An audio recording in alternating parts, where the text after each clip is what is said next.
Okay, folks, can you imagine we're already on month 4? That means by the time we're done this month, we'll be halfway there. So this is Jubilation.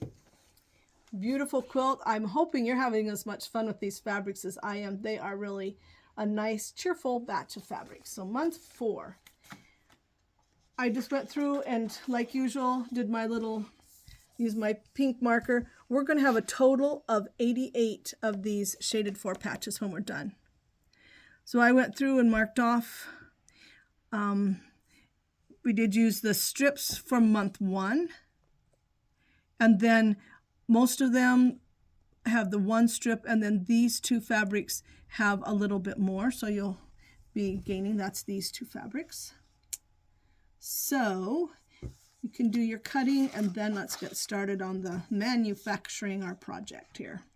So we've got these that are, let's see, we've got the 4.5 inch colored strips, and we're going to use the 3 1/4 inch white strips. And you sew them together just like usual. Let's see, Karen, if I can find a little scrap here of what the leftover looks like. Here we go. So it's these two widths. The color is a little bit wider than the white. So it's going to turn out like that. You'll have your strip, and it says press it so that it's going towards the color. And then you cut it into 3 1/4 inch chunks. So I marked that 3 1/4 inch. And then it says squares at the opposite end. So you're going to line them up. So you're going to, she has such good directions. Sew it together, press it, chop it in pieces, line them up. And so they look like this. And it says put the square, the white square, under your needle first. So it's always on this side.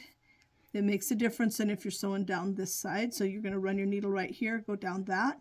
And then like we did before, you cut a little snip right here. And that's so when you press it, they press different directions. You can see it has a little twist. So I just take my pieces, fold them in half, and give a little snip. And you snip right to or through that thread. So open them up, get them pressed out nice and flat. So you're going to press them opposite directions. Then you need to go ahead and make this line on here. So I used my Quilter Select ruler, and you're going to line up from this corner through the seam right there, and then wherever it ends up on the side. And I was having trouble because these are white of seeing those stitches when I was trying to do my thing. And so I would just take my black pencil and go like this just a little bit right there and mark those. And that helped me see them.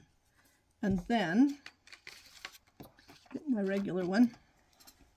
So with your ruler, you need one that has a 45-degree angle on it, which most of them do.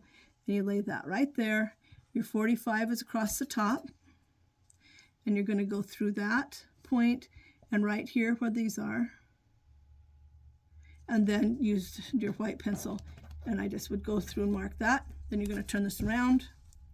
Do the same thing again through that point, this right here, and mark that.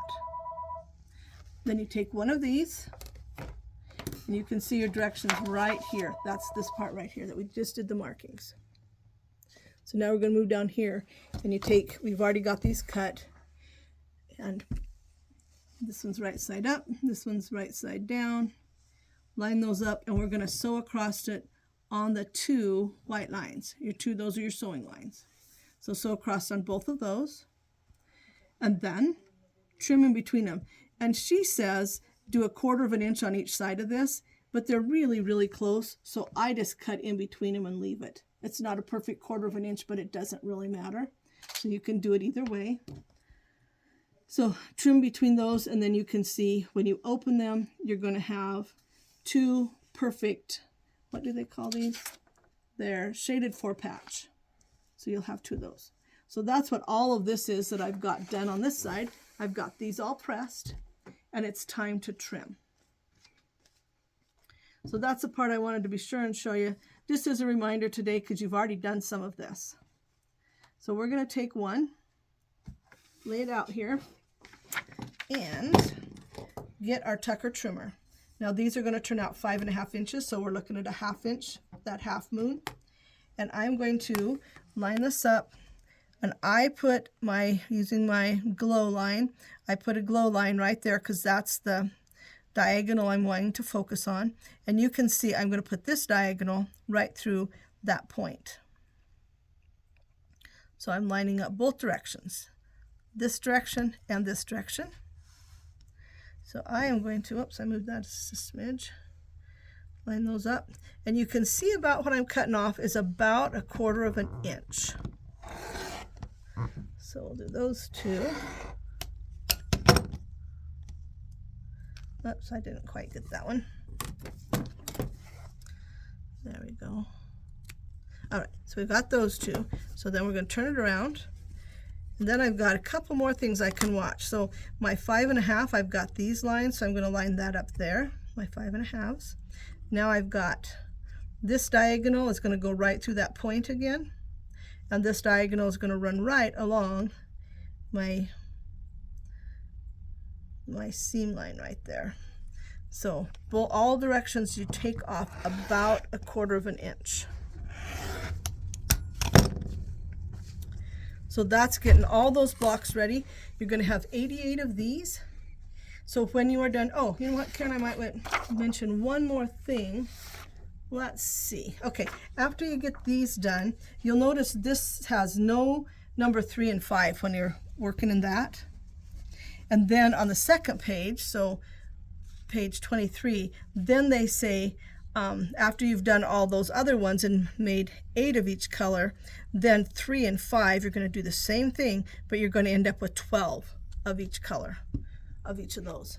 So get them all sorted out, and we'll get them carefully laid out. And the other thing that you're going to want to watch on this is that your pinwheels go the right direction.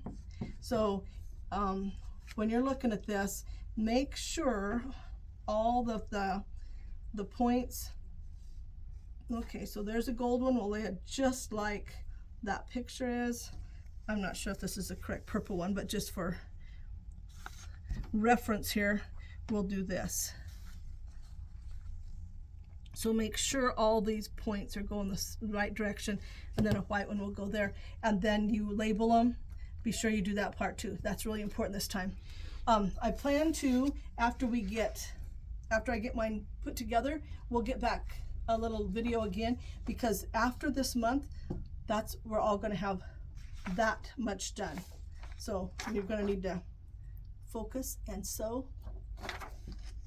And there we are. Well, here we are, folks. This was an exciting month.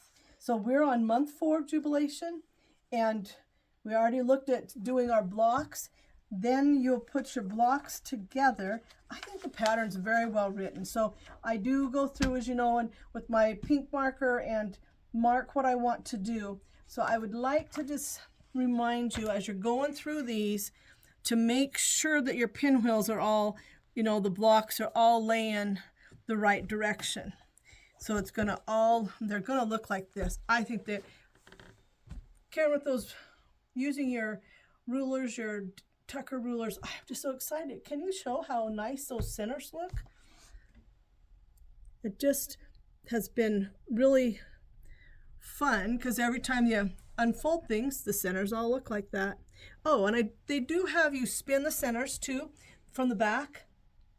And in here it tells you to do that. To press them. So to press them and spin that. So that's, okay. So do that. Try to make that lay as flat as you can. And then after you get those made and labeled, some of them you use then to put into the bigger units, and some of them you stash away for another time. So then here is, you're going to end up with 4 big pieces like this by the end. So there's 2 different ones. Whoa. Both of them have so you make 2 kinds and you have 2 of each. This part of it is all the same for all 4 of them. And then just this top row, there's 2 of one kind and 2 of the other kind. So just pay attention to which blocks you're putting together. So there's 2 of that kind, and then 2 with the simpler blocks. But that is what you've got done at the end of this time.